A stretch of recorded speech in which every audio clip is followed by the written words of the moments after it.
lost my first son. It pains me to say this to you. It would pain any mother.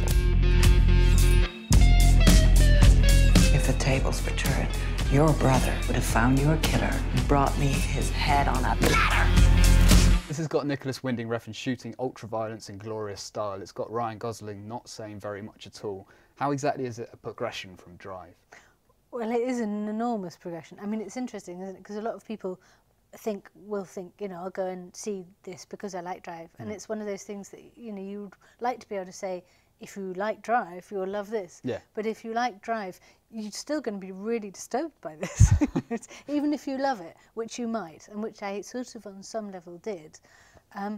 In a way, one has to applaud the extraordinarily audacious sense in which this is a progression, because what it is it's an unexpurgated release of everything that is in Refn's soul, and that is beautiful and sick as hell and really screwed up and really interesting and really beautiful, and it's sort of an amazing thing. And you do sort of think he's had this huge hit with Gosling and it's quite mainstream, and so he's absolutely gone for it. He's just done everything that he always wanted to do, you feel, in a film ever, and it's incredible. I think it's brilliantly brave.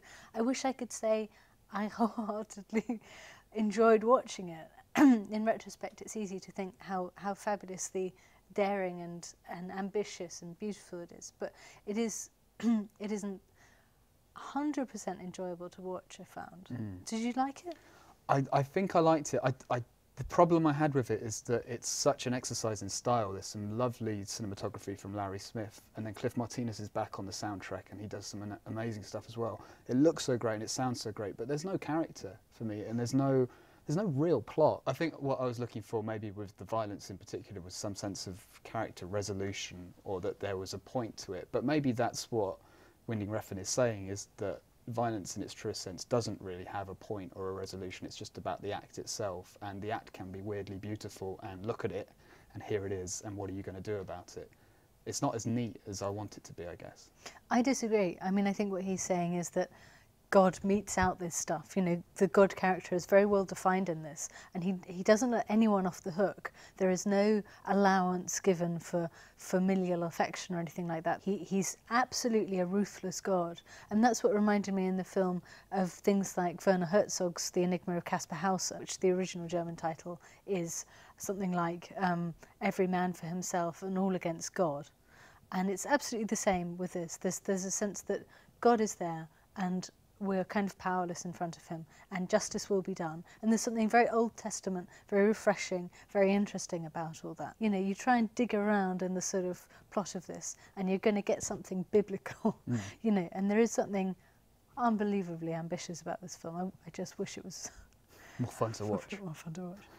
Do you think that Drive then was a blip in his career, and that's the so-called poppy film that he's going to make, and now we're going to be set up for a relentless string of difficult God pieces rather than no, because he won't be able to after this. You know, this is a one-off. This feels like a kind of absolutely releasing everything that you can, because you can do it and because you have that amazing opportunity to do so.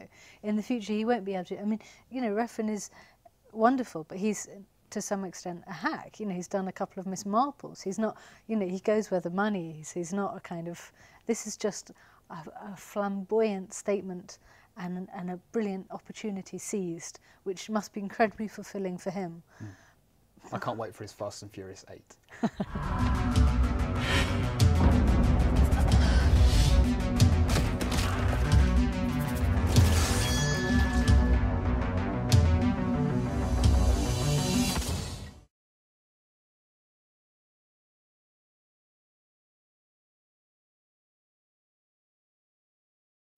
When you go back to your hometown, you feel alienated. I suggest you get on your way. Most of the parts that I play are just things that I got. It's that thing when you... There's a more true version of yourself. You got a very attractive young lady over there staying with you.